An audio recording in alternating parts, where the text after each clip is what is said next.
Olá, tudo bem? Estamos a partir de agora começando mais um programa Pense Nisso. O meu nome é Irineu Martins e antes de mais nada, eu quero agradecer você por estar aí. Você, como eu já havia dito em outros programas, é o que nos incentiva neste canal a termos este programa Pense Nisso. É um programa que tem como propósito despertar reflexões nas pessoas que nos assistem. Nós estamos passando em todos os nossos encontros estudos da Palavra de Deus. E é importante que você esteja conosco para estudarmos juntos, para crescermos juntos, para nos incentivarmos neste caminho juntos. E por isso eu te agradeço por estar aí. Nós hoje estamos começando o 7º encontro e se você ainda não teve a oportunidade de assistir os encontros, as gravações anteriores, eu recomendo que o faça, porque eu tenho certeza que você ficará mais inteirado sobre esse tratado que estamos fazendo. O tratado, ou seja, nós estamos trabalhando dentro do programa Pense Nisso, estamos trabalhando numa série que tem como título O Conflito Cósmico entre o Bem e o Mal.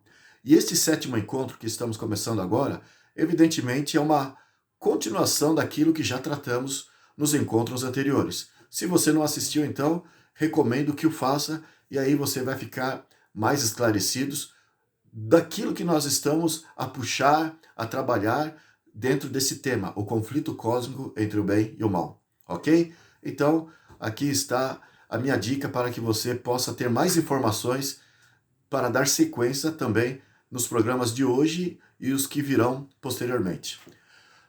Bem, o último programa, nós havíamos começado a tratar de assuntos proféticos.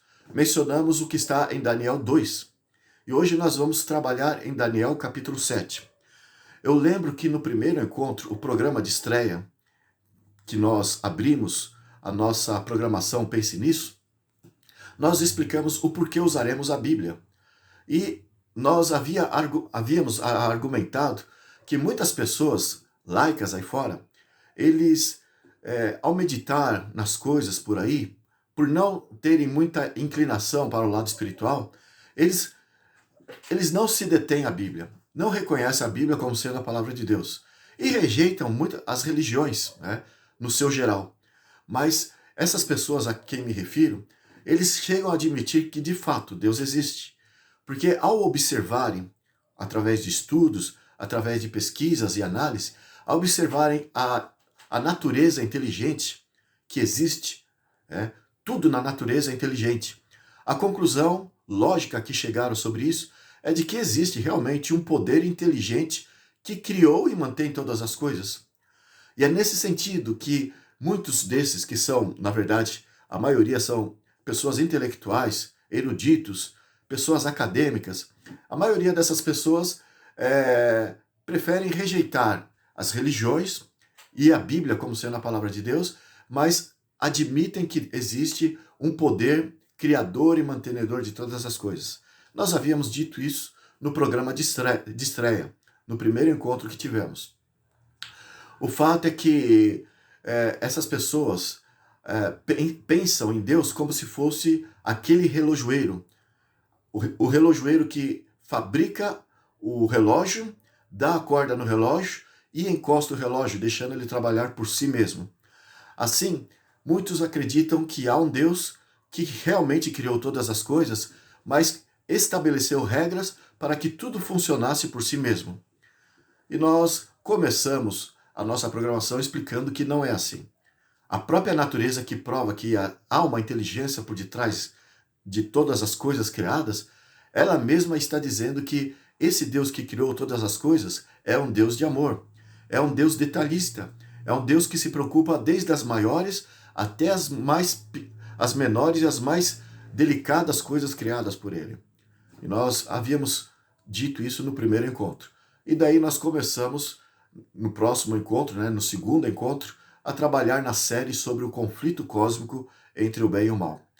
Mas por que eu lembrei desta primeira mensagem que nós tratamos no nosso encontro, o primeiro encontro? Porque ainda as pessoas, de fato, essas pessoas citadas aqui, olham para Deus como se fosse um criador e como se estivesse observando todas as coisas de forma passiva. Mas a Bíblia nos revela que Deus não é um mero espectador. Ele criou as coisas e ele tem um interesse profundo. Ele está acompanhando com profundo interesse todas as coisas que se passam nesse mundo. E ele, de acordo com a Bíblia e tudo que acontece, se prova que é um soberano que está por cima de todas as nações e de tudo que acontece. Ele está realmente conduzindo as coisas para que aconteça segundo os seus propósitos. Nós temos na Bíblia muitas profecias. E tudo que foi dito com respeito ao nosso passado se cumpriu. E as revelações da Bíblia que fala das coisas que acontecerão ao nosso futuro, certamente hão de se cumprir. Porque o que aconteceu no passado, em questão de cumprimento de profecias da palavra de Deus, é para nos trazer segurança de que as coisas que estão adiante de nós também vai acontecer.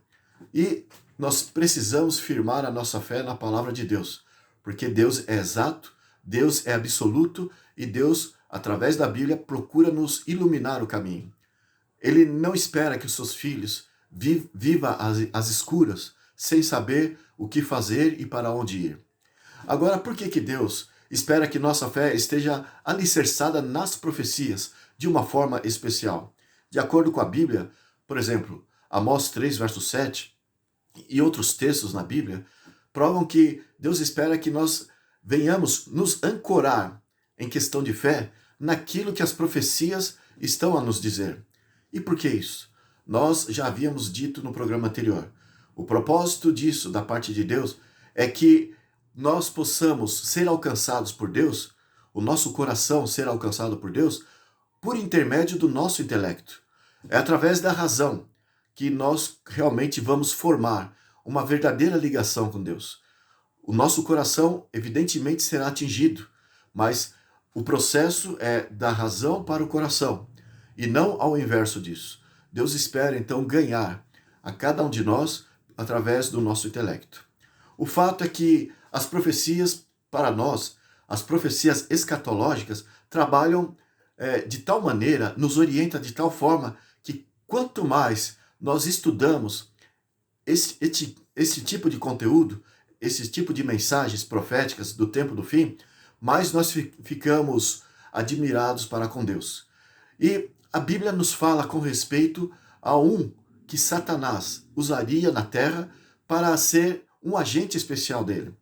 Deus possui seus agentes que trabalham por ele aqui neste mundo. São tidos como anjos, como pessoas que têm inclinações, propensões para o bem. Essas pessoas, milhares delas ainda nem sequer são religiosas.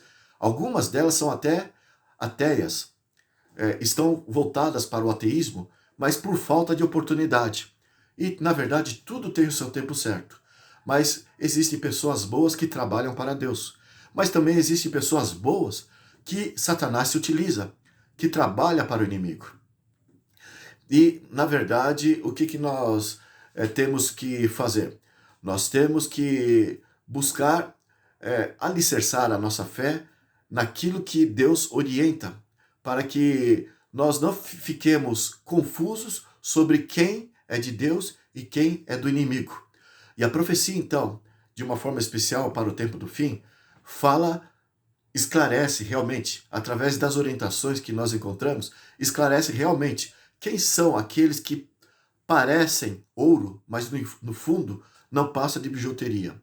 Aquilo que as aparências nos revelam em questão de seres humanos, de caráter, de personalidade, às vezes, como diz aquele ditado, né?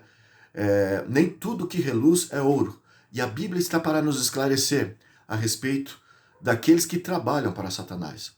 E a Bíblia fala do anticristo. A princípio, trata-se de seres humanos, a princípio. E é sobre isso que nós vamos nos deter a partir de hoje de uma forma especial. Para nos advertir de que há um inimigo que se disfarça de bem na terra, né, que está trabalhando de forma a atender os propósitos de Satanás. É um agente especial de Satanás, o arqui-inimigo do bem. mas ele se disfarça. E por nós mesmos, nós não poderemos nunca identificarmos quem é este inimigo. A Bíblia chama de anticristo. E a princípio aponta para este poder. Mas muitas pessoas ficam especulando. Mesmo com a Bíblia em mãos, as pessoas preferem rejeitar a clareza das orientações de Deus com respeito a este poder que Satanás usa, e ao rejeitarem as orientações de Deus, caem no terreno da especulação. E aí nunca acertam necessariamente quem é este inimigo que Satanás está a usar. Se deixam levar pelas aparências. E aí acontece de muitos serem levados para a perdição. Mas com respeito ao anticristo, não há necessidade de especularmos. A Bíblia nos diz quem é o anticristo. A Bíblia nos diz de onde ele viria, quando ele viria, e nos fala quais são as suas características. Tamanho é o desejo de Deus em querer nos deixar bem esclarecidos. A Bíblia nos diz tudo a respeito. Não precisamos ficar às escuras como cego tateando na parede, tentando encontrar o caminho. Deus nos revela estes fatos. Enfim, a princípio, as pessoas reconhecem o anticristo por dois títulos. Um é encontrado no livro de Daniel. É apontado como o chifre pequeno. Um chifre pequeno que a Bíblia, aqui no livro de Daniel, revela que, posteriormente, ele começou de uma forma pequena, mas posteriormente ele cresceu e ganhou proporções enormes e conquistou toda a terra. Manipulou tudo na terra de acordo com o seu querer, com a sua vontade. Isso está no livro de Daniel. Mas esse mesmo poder, esse anticristo, é mencionado também no livro do Apocalipse. E muitos conhecem também o anticristo por esse segundo nome, que é a besta. Ou o corno pequeno de Daniel, ou a besta. São os títulos, os nomes mais conhecidos das pessoas que estudam aí sobre o anticristo. Mas acontece que, como eu disse, não há necessidade de especular quem é ou o que seria o anticristo. A Bíblia nos revela. Alguns chegaram a dizer que aquele fascista da Itália, Benito Mussolini, aquele ditador de 1933 a 1943, foi o anticristo que a Bíblia apontava. Outros já se aventuraram a dizer que foi Adolfo Hitler, o Führer da Alemanha, o guia da Alemanha, de 1934 a 1945. Outros alegaram que o anticristo foi o Ayatollah Khomeini, que foi o que estabeleceu a República Islâmica ali no Irã. Outros já atacaram dizendo que foi Henry Kissinger, que foi o secretário-geral, o secretário do Estado americano no tempo do presidente Richard Nixon. Já outros disseram que foi Saddam Hussein, ali do Iraque. Outros disseram que foi Yasser Arafat, da década de 90. Ele foi o líder da OLP, a Organização para a Libertação da Palestina. Mas outros, mais recentes, chegaram até a apontar o ex-presidente dos Estados Unidos, Barack Obama, como sendo o anticristo. Alguns, o Emmanuel Macron, da França. E até, mais recentemente, alguns diziam que era o Donald Trump, presidente dos Estados Unidos. E assim, cada sujeito que aparece, que se destaca em alguma coisa um pouco incomum, os especuladores da Bíblia, conhecendo de forma superficial as Escrituras, apontam esse novo personagem, esse novo estadista ou líder religioso, como sendo o anticristo que a Bíblia havia predito, ou nos prediz aqui em alguns livros proféticos. No entanto, como eu disse, não há necessidade de especular. Deus não nos deixou margem para isso, porque a própria Bíblia, Deus nos diz quem seria, de onde viria, quando surgiria e quais as suas características. Para tanto, precisamos estudar os livros que tratam do assunto do anticristo. Os livros especiais sobre isso é o livro de Daniel e o livro do Apocalipse. Ambos livros que são de conteúdo profético e uma boa parte, a maior parte deles, principalmente o Apocalipse, é de conteúdo escatológico. A verdade é que esses dois livros, eles se embasam no capítulo 2 do livro de Daniel. A profecia que estudamos no encontro anterior. o capítulo 2 do livro de Daniel. Porque o capítulo 2 do livro de Daniel, conforme nós havíamos dito no encontro anterior, é o fundamento, ou seja, é o esqueleto dos assuntos do livro de Daniel e o Apocalipse. E esta profecia, a sua cadeia profética, segue desde o tempo do profeta Daniel até o tempo da volta de Jesus. Cobre todo esse período de forma ininterrupta. Então, é uma simples sequência que nós encontramos na profecia de Daniel capítulo 2, que se nós seguirmos estas orientações, esta sequência, conforme você encontra ali, dos reinos sucessivos, de forma ininterrupta, você então estará encontrando o método correto de se estudar a profecia. Ficará mais fácil entender todas as demais profecias da Bíblia. Então, Deus já está nos dando orientação de como estudamos as profecias através do capítulo 2 de Daniel. E ali, conforme nós tratamos no encontro anterior, nós temos como sendo a espinha dorsal de todas as profecias que você encontra, que cobre desde o tempo até do profeta Daniel até a volta de Jesus. As outras profecias se edificam sobre esta. E para entender sobre o anticristo, nós vamos então hoje começar o estudo do livro de Daniel, capítulo 7. Eu estou com a Bíblia, conforme eu havia dito, todos os nossos encontros, Bíblia em mãos. Se você puder ter uma ao teu alcance, será muito bom fazer uso dela para melhor ficar impregnado a mensagem na tua mente, né? E daquilo que nós vamos tratar aqui. Daniel, capítulo 7, é o livro que nós vamos considerar no nosso encontro de hoje. Acontece que a profecia, na verdade, ela possui a sua linguagem, os seus símbolos com a sua linguagem. Aqui em Daniel capítulo 7, você vai encontrar, por exemplo, o símbolo, ou uma figura, uma alegoria, um leão com asas, um leopardo com 4 cabeças e 4 asas, um dragão com dentes de ferro e 10 chifres. E, na verdade, nenhum desses símbolos trata-se de algo real. É simplesmente uma metáfora, uma figura de algo maior, né? De uma realidade maior. Assim também é o chifre pequeno, que se reporta ao anticristo, como também a besta do Apocalipse, que se reporta ao anticristo. São figuras menores que apresentam uma realidade maior. E nós não precisamos ficar especulando nada do que a Bíblia diz.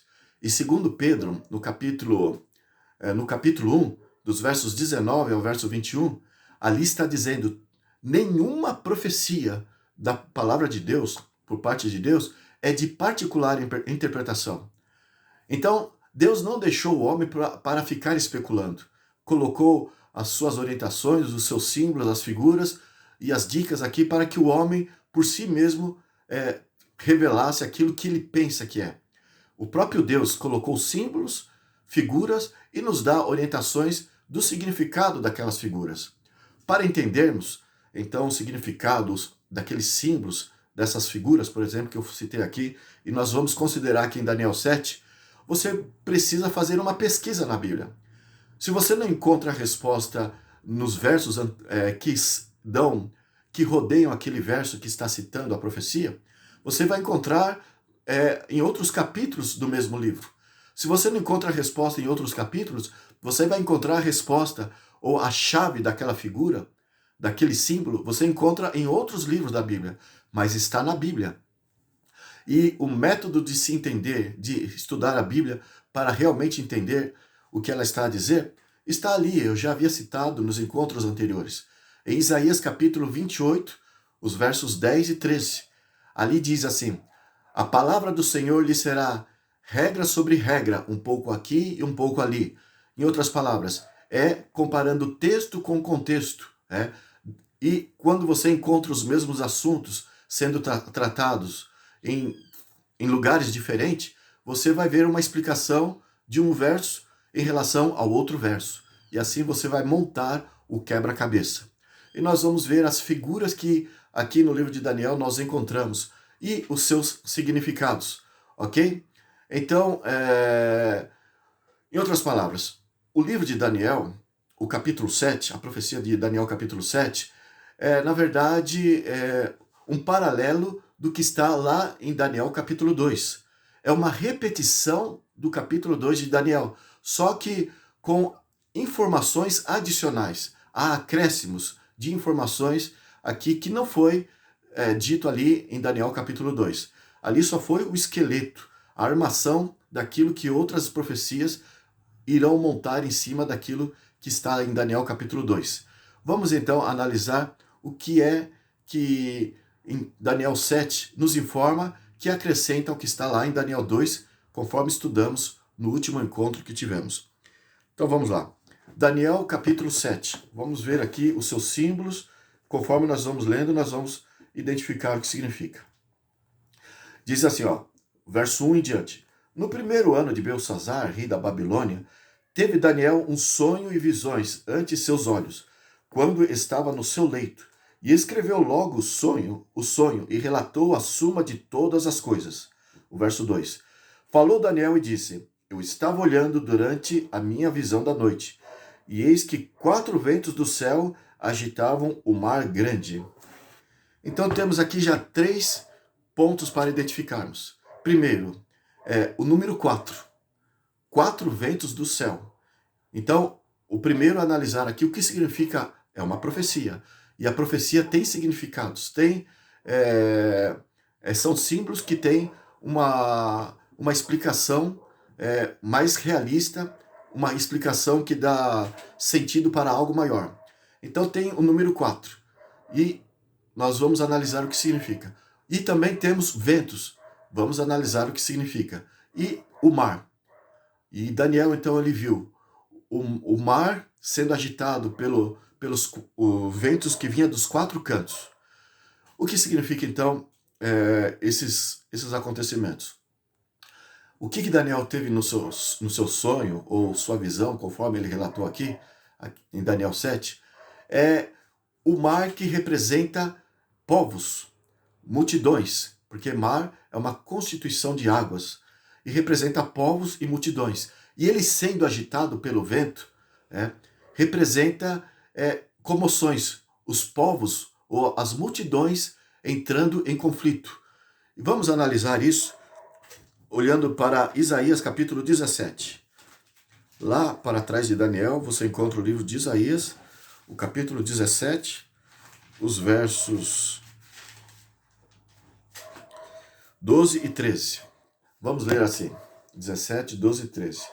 Diz assim, ai do bramido dos grandes povos que bramam como bramam os mares. Veja, o bramido dos grandes povos que bramam como bramam os mares. E o rugido das nações que rugem como rugem as impetuosas águas. Rugirão as nações como rugem as muitas águas, mas Deus as repreenderá e fugirão para longe. Serão afugentadas como a palha do monte diante do vento e como o pó levado pelo tufão. Então aqui nós temos a resposta de 2 símbolos, o mar e os ventos. Os ventos representam os povos, ou seja, as nações em comoções.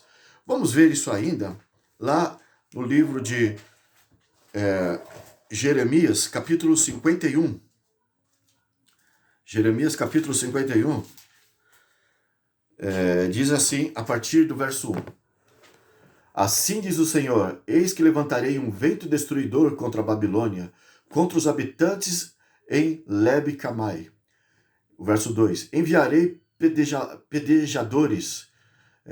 padejadores contra a Babilônia. Padejadores significa que Deus está dizendo que vai, aqui no texto, ele vai levar nações, no caso seria os medos e persas, para punir a Babilônia.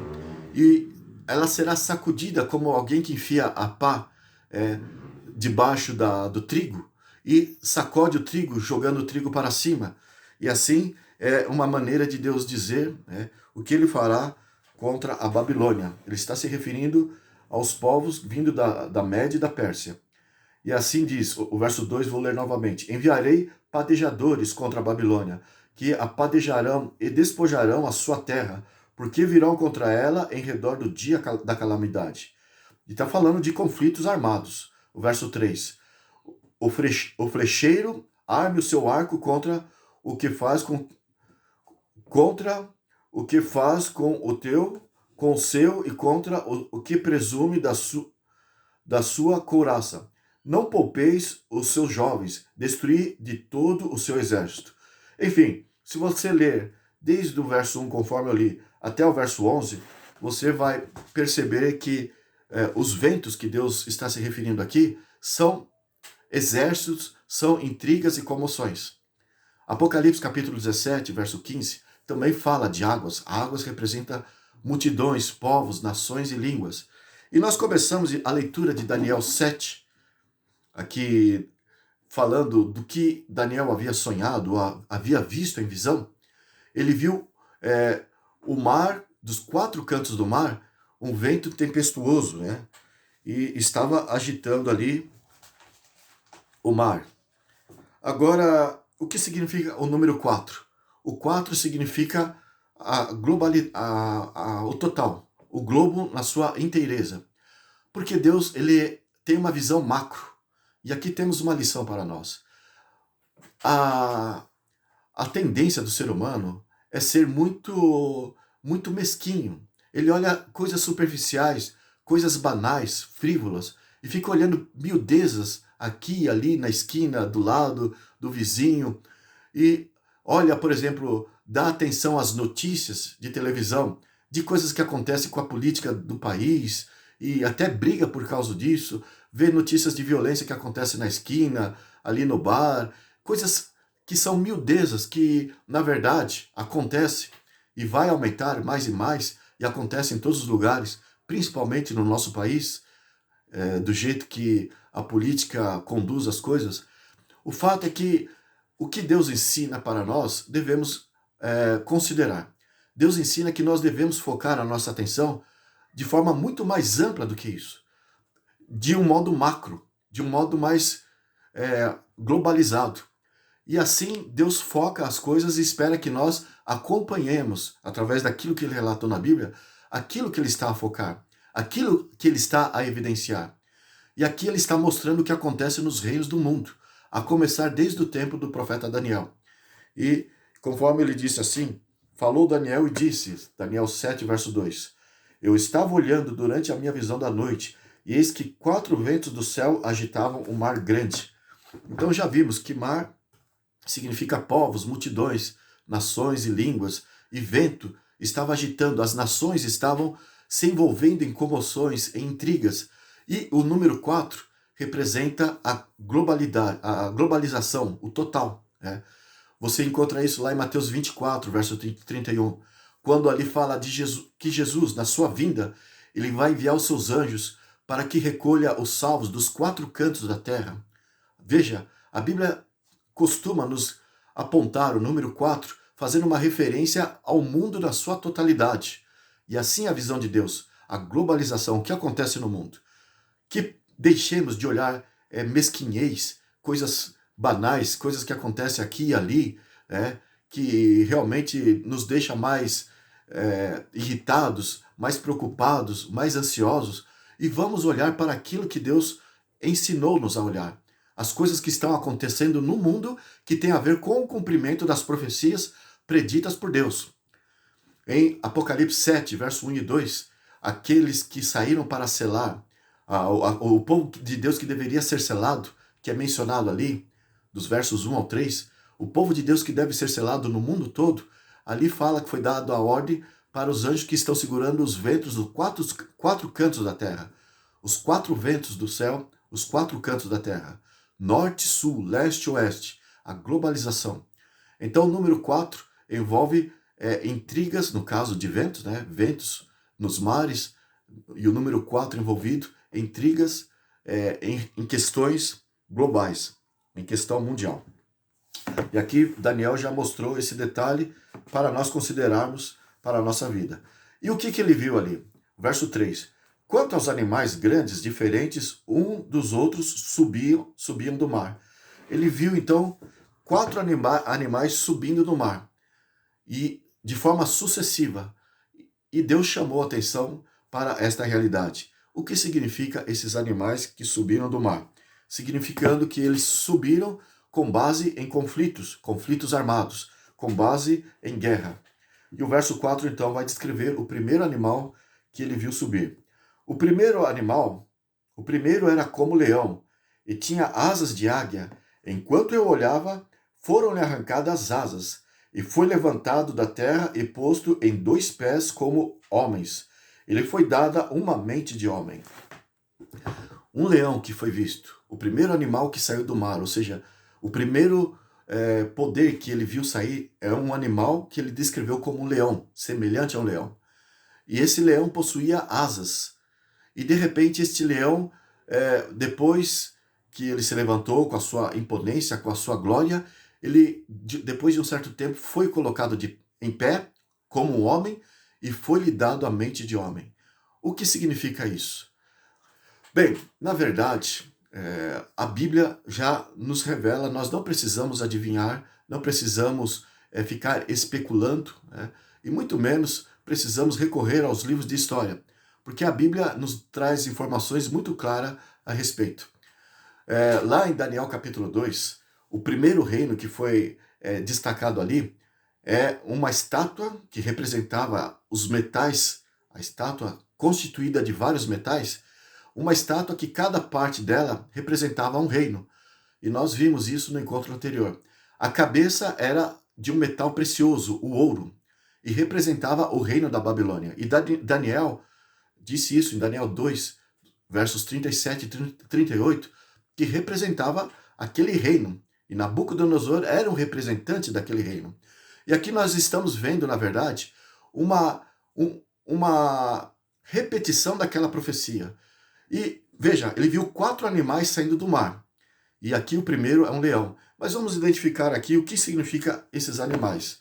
Daniel 7, o verso 17. Estes grandes animais, que são 4 reis que se levantarão da terra. Ele está explicando aqui a visão que ele teve. Assim como lá do tempo de Daniel, no capítulo 2, né, ali naquela ocasião, agora ele tem a visão de uma forma um pouco mais aprimorada, uma visão com figuras diferentes dos mesmos reinos. E aqui ele viu 4 reinos, como aconteceu em Daniel 2. E eles se levantarão da terra. Aqui nós lemos que são reis, mas você deve entender que, por mais que ele colocou o reino singular, nunca na profecia, com respeito a esses reinos que a Bíblia aponta, Deus coloca uma figura como sendo aquilo que Deus está querendo chamar a atenção. Aquela figura, se é mencionada, aquele ser, aquele homem, aquele indivíduo, ao ser mencionado, de forma assim, no singular, necessariamente Deus não quer chamar a atenção para esse ser, para esse homem, mas para o reino que ele representa. É por isso que lá em Daniel 2, sobre o primeiro metal, que é a cabeça de ouro, Daniel disse no verso 37 e verso 38, Tu, ó rei, é a cabeça de ouro, representa a cabeça de ouro, né? Mas depois de ti se levantará um outro reino. Significa que, por mais que ele falou do reino singular, o seu interesse era chamar a atenção para o reino que ele representava. O tema de Daniel não era o rei específico, mas o reino, o sistema que ele estava governando. E aqui está falando do sistema que cada um desses animais representa. O verso 17 colocou no singular, mas veja o que diz o verso 23. Daniel, capítulo 7, verso 23, esclarece isso que eu acabei de dizer. Diz assim, E então ele me disse, o 4º animal será um 4º reino na terra, o qual será diferente de todos os reinos, e devorará toda a terra, e a pisará aos pés e a fará em pedaços. Então, o que importa por hora é isso. Que esses animais que se levantaram do mar, através no local onde há muitos povos, na época em que eles existiam, né, na época de Daniel, vieram do local onde havia as nações, onde havia mais nações aglomeradas, mais povos naquela localidade. E eles vieram com base em conflito armado, com base em guerra. E as nações surgiam como os animais se destacam de um para com o outro. um predador mais forte, a lei do mais forte prevalece sobre o mais fraco. E aqui nós vemos esses reinos surgindo através de conflitos, através de guerra. E o leão é o primeiro reino, representado pela Babilônia. De fato, a arqueologia comprovou, através de escavações na Mesopotâmia, como que era a Babilônia antiga. A cidade da Babilônia, eles valorizavam muito a figura do leão. Eles tinham 2 leões, como esfinges, na porta da entrada da Babilônia, para revelar que, assim como o leão é o soberano da selva, ali eles estavam dizendo que eles eram o soberano das nações. Estava como reinando, como sobrepujando as outras nações. E a figura dos leões é encontrada ali através de escavações na Babilônia. E você olha lá em Jeremias capítulo 4, verso 7, por exemplo, que realmente a Babilônia, quando se levantou feroz como um leão e se levantou para devorar as outras cidades, os outros povos que eram inferiores. Então, na verdade, Deus capacitou, Deus deu autorização para que a Babilônia tivesse todo esse poder no mundo antigo. Em Jeremias capítulo 50, o verso 17 também mostra a Babilônia como sendo um leão que se investe contra a sua presa. Agora, esse leão que nós vimos aqui em Daniel 7, ele possuía asas. O que significa as asas? Significa a sua velocidade de conquistas. Em Ezequiel capítulo 17, os versos 1 ao 3 e o verso 12, deixa bem claro isso. A rapidez com que a Babilônia, assim como a águia possui as asas e é uma ave de rapina, é uma ave caçadora, carniceira e investe contra as suas caças, Babilônia é comparada à águia que possui asas e investe com ferocidade e velocidade sobre as suas presas. Lamentações 4, verso 9, evidencia este fato a respeito de Babilônia. E a Babilônia, ela, pelo consentimento de Deus, agiu assim nas nações do passado, conforme nós lemos aqui em Daniel 7. Um leão contendo asas. Mas a Bíblia revelou aqui que a Babilônia teria que cair, teria o seu fim. E como que a Bíblia revelou isso? Dizendo que chegou o momento que a Babilônia, ou seja, o leão, foi colocado em pé, como o homem, com os 2 pés, assim como o homem fica em pé. E foi-lhe dado a mente de homem. Algumas versões chegam a dizer, foi-lhe dado o coração de um homem. Na verdade, você deve conhecer aquele homem, aquele líder, aquele militar antigo do Reino Unido, da Inglaterra, que foi tido Ricardo Coração de Leão. Ele recebeu esse título dado a sua ferocidade, os seus atos heróicos de conquista, como ele era feroz nas suas investidas, a coragem que ele possuía nas suas batalhas. Assim era Babilônia, mas depois que passou o tempo, foi-lhe dado que ele se tornasse como um homem, sem aquela valentia. Foi tirada a valentia. O fato de dizer aqui que foi-lhe arrancada as asas, isso prova que um poder fez com que a Babilônia perdesse a sua capacidade de conquista, a velocidade que possuía. Então, não foi a Babilônia por si mesmo que deixou de governar. Deus é aquele responsável que tirou as asas do leão e colocou o leão na posição de um simples homem, que não tem mais a coragem de um leão. E assim é descrito na Bíblia como que a Babilônia foi vencida, foi conquistada, deixou de ser aquele poder poderoso do passado. No entanto, depois da Babilônia, nós vemos o segundo reino. Vamos ler aqui no verso 5 de Daniel 7, o que fala a respeito do segundo reino. O verso 5 diz assim, continuei olhando e eis aqui o segundo animal, semelhante ao urso, o qual se levantou sobre um dos seus lados. Um urso que ficou de pé como se tivesse uma perna menor que a outra. E na boca, entre os dentes, trazia 3 costelas. E lhe diziam, então foi dito a esse leão, levanta-te e devora muita carne. Então aqui temos o segundo reino representado por esse urso. Não que o urso tivesse vencido o leão na força. Não é isso. Conforme o término aqui do verso lido, a voz que deu autoridade, que deu autorização, levanta-te agora e devora muita carne, é uma voz que vem do céu. É Deus que está comandando todas as coisas. Não que Deus está forçando, mas Ele está dando a permissão para que agora o urso, que na verdade poderia ser vencido pelo leão, mas agora é a vez do urso dominar no mundo antigo. E assim nós temos este segundo reino vindo a se destacar no mundo antigo. Em Daniel, no capítulo 8, ali nós lemos sobre um carneiro.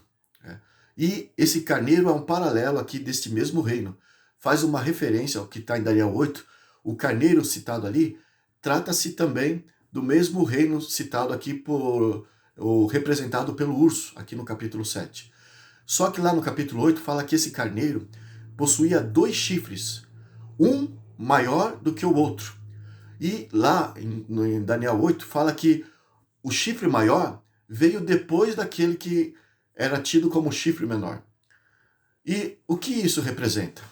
Isso representa algo que o próprio livro de Daniel já nos diz. Vamos ver o que diz em Daniel 8, que é o capítulo seguinte, né? Daniel 8, o verso 3. Então levantei os olhos e vi, e eis que diante de um rio estava um carneiro, o qual tinha 2 chifres, e os 2 chifres eram altos, mas um mais alto do que o outro. E o mais alto subiu por último. E então nós temos aqui a representação do mesmo reino que sucedeu a Babilônia. Aqui no capítulo 8 é descrito como se fosse um carneiro com esses 2 chifres. Agora, vamos ver o verso 20, o que diz? A própria Bíblia nos dá a interpretação. Para não ficarmos nas nossas próprias palavras, o verso 20 de Daniel 8 diz assim: aquele carneiro com 2 chifres que viste são os reis da Média e da Pérsia. Os reis, os poderes que sucederam a Babilônia foi a Média e a Pérsia. 2 reinos em um. E porque o urso que saiu do mar, ou seja, depois de conflitos, surgiu do mar como se tivesse manco, uma perna mais alta que a outra, assim como esse carneiro que tinha um chifre mais alto do que o outro. A história nos revela que a primeira dinastia dos medos e persas foi da parte dos medos. Houve 3 reis que reinaram, a princípio, que tinha mais autoridade naquela região, ali na Mesopotâmia, ali entre esses 2 povos. Quem tinha mais autoridade eram os reis da Média, os medos. Mas depois os persas conquistaram o trono ali, e os persas então manteram a sua dinastia sem ser interrompida. E eles cresceram bem mais que a Média. E ali, na verdade, era a Média e a Pérsia. E os persas, os medo-persas, 2 reinos em um. E aqueles que vieram depois, que foram os persas, cresceram e se destacaram mais que os medos. Então, aqui a história confirma o porquê que o chifre do carneiro, que veio em primeiro lugar, ficou parado num determinado ponto da história, e o outro chifre que veio depois se destacou. A propósito, o chifre em profecia é sinônimo de poder político, o poder que faz acontecer aquilo que os animais, que são os reinos, representam. Então, aqui nós temos 2 reinos em um, no carneiro. Vemos ali em Daniel capítulo 5, o verso 28, você lembra ali do caso em que o rei Belsazar da Babilônia estava se banqueteando, estava fazendo uma festa usando dos vasos sagrados do templo. E ali, então, por profanarem o nome de Deus, por ter abusado do poder que possuía, uma mão misteriosa veio e escreveu na parede: Mene, mene, tekel, parsim, o que significa: pesado fosse o teu reino e achado em falta, e o seu reino agora será passado para os persas. Parsim significa persa, os persas. Está em Daniel capítulo 5, o verso 28. Pérez, dividido foi o teu reino e dado aos medos e persas. Então, não precisamos especular, não precisamos chutar no escuro o significado. A própria profecia já nos traz a revelação. Enfim, nós temos aqui, então, é o segundo reino que representa os medos e persas.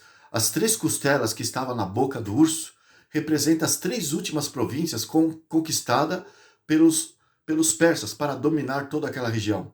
Foi a Lídia, o Egito e a Babilônia. As 3 últimas e as 3 maiores províncias que o reino babilônico conquistava. E assim é visto nesses símbolos de Daniel capítulo 7. Mas vamos ver o terceiro animal, o verso 6. Depois disto, continuei olhando, e eis aqui um outro animal, semelhante a um leopardo, e tinha nas costas 4 asas de ave, e tinha também este animal 4 cabeças, e lhe foi dado domínio. Veja a frase final aqui, e lhe foi dado domínio. Constantemente você vai encontrar essa referência aqui no histórico, nos acontecimentos da queda e do levantar das nações. Não que Deus esteja forçando, mas ele dá permissão. E a sua vontade, quando ele dá permissão, ninguém pode interferir. Nada pode fazer com que a profecia de Deus falhe. E sempre acontece debaixo da permissão que Deus dá. Porque ele está no comando. Ele é o soberano da história deste mundo. Temos aqui então um terceiro reino, representado por um leopardo. O leopardo é tido como um felino astuto. Ele é calculista e ele já tem uma rapidez em si, né? No entanto, esse leopardo é muito mais rápido que o leão que tinha asas representando a Babilônia. Ele tem 4 asas, representa muito mais velocidade do que o leão. E este leopardo, na verdade, ele fez as suas conquistas e ele é representado em Daniel, no capítulo 8, por um bode. Vamos ver em Daniel 8. Esse bode venceu o carneiro, conforme nós citamos aqui, e diz assim, Daniel 8, verso 5. Estando eu observando, eis que um bode vinha do ocidente, sobre toda a terra. Então ele veio, veja, o assunto é macro, é global. Então eram os reinos que governaram o mundo no passado. E a atenção de Deus era assim, é assim, e nós temos que seguir esse tipo de visão, esse tipo de foco para os nossos noticiários, para as nossas informações, porque é isso que importa. Então vamos voltar aqui. Estando eu a observar, eis que um bode vinha do ocidente, sobre toda a terra, mas sem tocar no chão. E este bode tinha um chifre notável entre os olhos. Então, o fato desse bode vir com rapidez do ocidente, sem tocar no chão, a rapidez era tão grande, é como se ele estivesse voando. E ali, a profecia de Daniel 7, falando do mesmo reino, o terceiro reino que dominou o mundo no passado, é um leopardo com 4 asas. E o que significa isso? Depois do império dos persas, a Grécia se destacou. Alexandre o Grande é tido como um homem que foi um fenômeno em questão de conquistas. Ele, até os 32 anos, ele havia conquistado toda a Ásia, desde a Índia até o Egito. Toda a Ásia lhe pertencia. E no período de 9 anos, ele fez todas essas conquistas. Ele começou cedo como guerreiro, como líder, e ali ele se tornou o Alexandre, o Grande, o mais temido dos homens daquele tempo. Em questão de 9 anos, ele abateu a Pérsia e tomou todas as suas terras, e ele morreu por intoxicação de bebida alcoólica. Depois das conquistas, ele foi fazer uma comemoração, exagerou na bebida e ele teve morte por intoxicação alcoólica. Mas ele, ao morrer, ele não tinha herdeiros, ele não havia casado, era muito novo, e 4 generais assumiram as terras que ele havia conquistado, a saber, Lisímaco, Cassandro, Ptolomeu e Seleuco. Esses 4 generais se dividiram os territórios conquistados e eles passaram a dominar ali. E nós havíamos lido aqui em Daniel capítulo 7, que ele tinha quatro asas e também 4 cabeças. Essas 4 cabeças, Daniel 7, verso 6, que possuía, significa o império sendo dividido, que era o Império Grego. Veja agora representado aqui no capítulo 8, o verso 21, falando sobre este quarto império que sucedeu o carneiro que representava os persas. O capítulo 8 de Daniel, verso 21. Mas o bode peludo é o rei da Grécia, onde o chifre grande entre os olhos é o primeiro rei. Mas na verdade é como eu disse aqui, não necessariamente o personagem Alexandre, o rei, no singular, é que a Bíblia está fazendo o apontamento, quer chamar a atenção, mas para o reino que ele levantou. Foi ele que destacou o reino grego. E quando fala nele, que é o primeiro rei, ali, e depois veio 4, significa que é o reino que ele havia, no qual depois foi dividido em 4 reinos. Então, assim nós temos a história antecipadamente, antes que acontecesse, sendo relatada aqui por Daniel, porque é Deus que deu, assim como deu o sonho para Nabucodonosor e revelou para o profeta Daniel o significado dos reinos futuro, aqui nós temos a mesma coisa sendo dita antecipadamente. Deus revelando com informações adicionais. E assim, então, foi dito a profecia a respeito da Pérsia, da Grécia. Mas vem o verso 7 de Daniel 7, sobre o quarto reino que se destacou. Diz assim: depois disto, eu continuava olhando nas minhas visões da noite, e eis aqui o quarto animal, terrível, espantoso e sobremodo forte, o qual tinha grandes dentes de ferro, e ele devorava, e fazia em pedaços, e pisava aos pés o que sobejava. Era diferente de todos os animais que apareceram antes dele, e tinha 10 chifres. No reino dos animais, na zoologia conhecida pelos seres humanos, este animal ele é diferente de todos os outros. Que lição que você tira daqui? Assim como Deus mostrou uma estátua magnífica, uma estátua imponente para Nabucodonosor, lá em Daniel capítulo 2, ali fala que ele havia visto uma grande estátua. Deus queria destacar, queria despertar a atenção, a curiosidade do monarca na época, Nabucodonosor. Aqui agora, quando fala deste reino, que é sobremodo diferente dos outros, o objetivo é o mesmo. É despertar na mente, no coração daquele que está estudando a profecia, daquele que acompanha a profecia, algo que Deus quer dizer a respeito daquele poder. Sabemos que esses animais são reinos. Que reino que sucedeu a Grécia no mundo antigo? O primeiro reino, que foi a Babilônia, até o ano 500, até o ano 605, prevaleceu. Ele dominou ali, em 605, na verdade, e prevaleceu até o ano 539. No ano 539 veio os medos e persas, venceu a Babilônia e sobrepujou, venceu até o ano 331.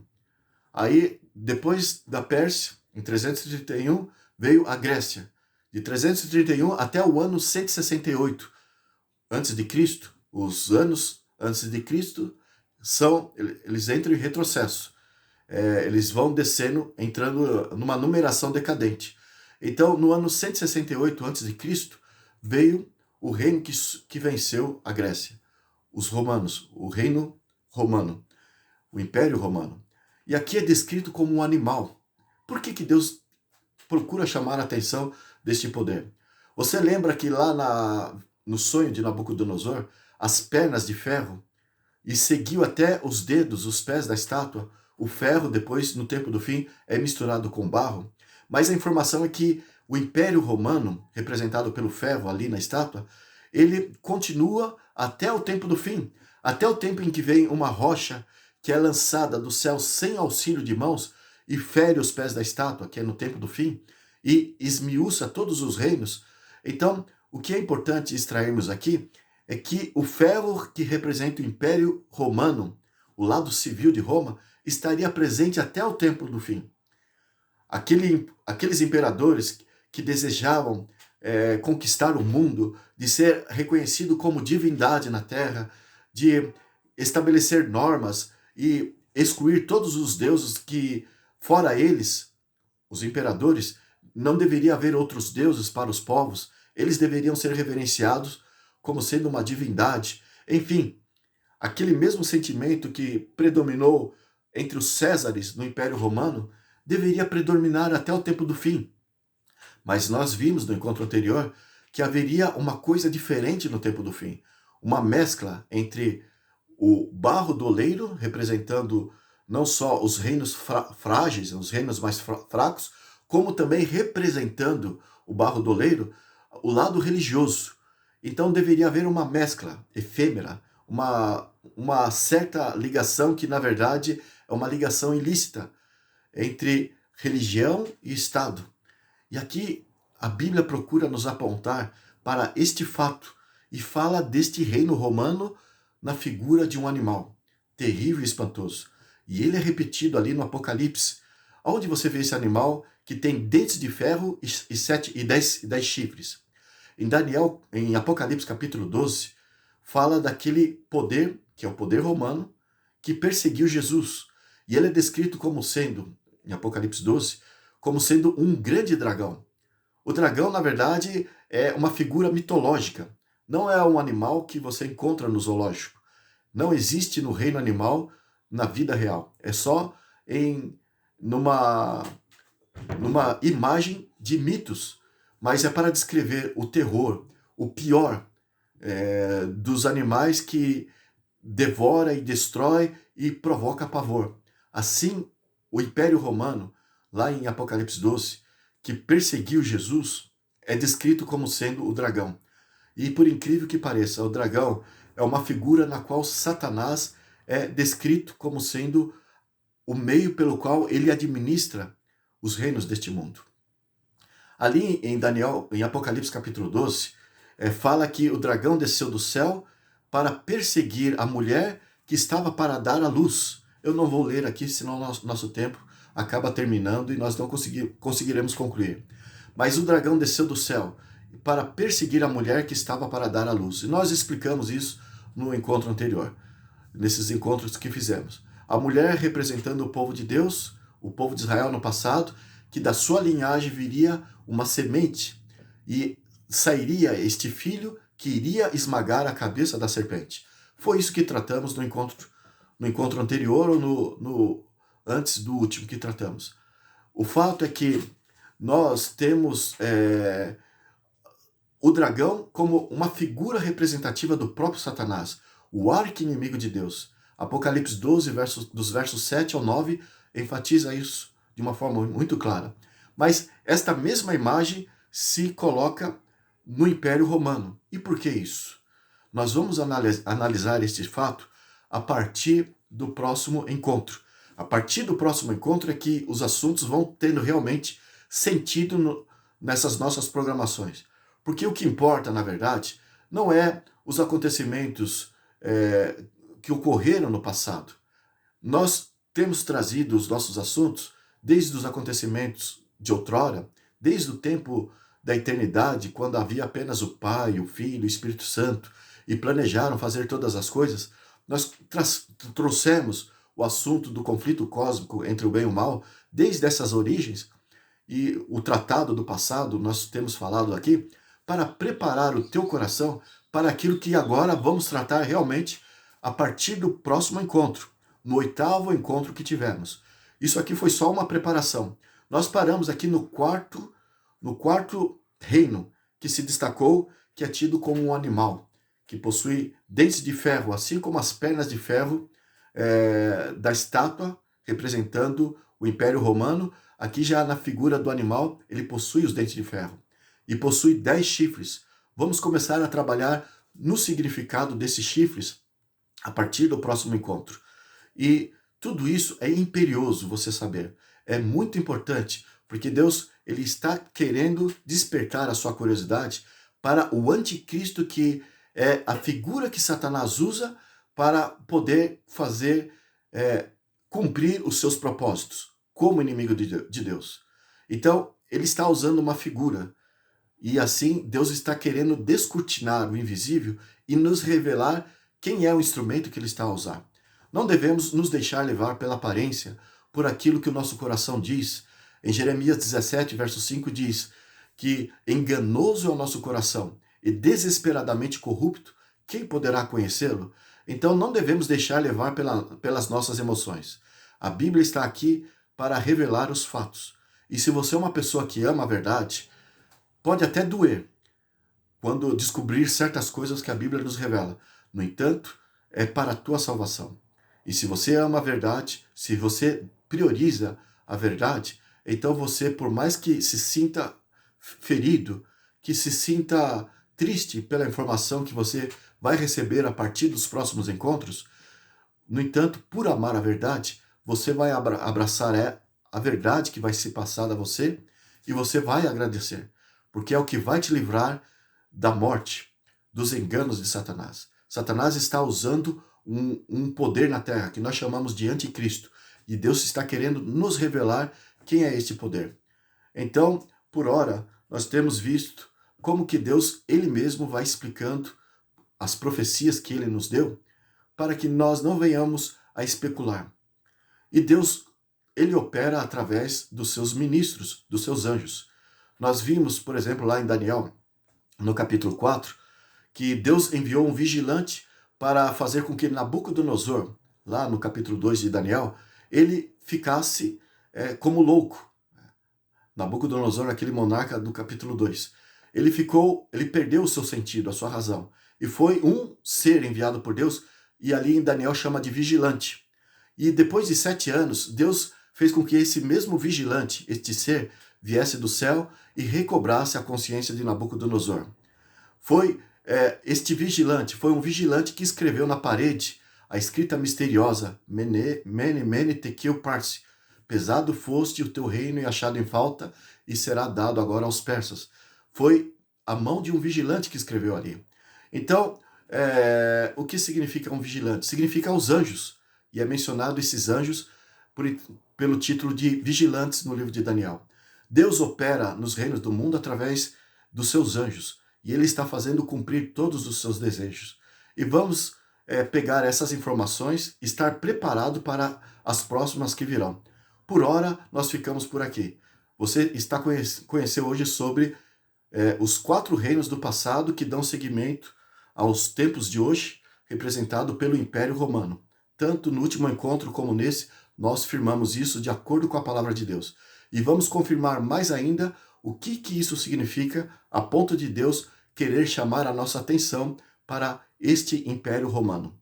Vamos então, no próximo encontro, verificar essas coisas. Por hora, eu peço que você pense nisso. Agradeço de novo a tua presença e que Deus lhe abençoe. Até o próximo encontro.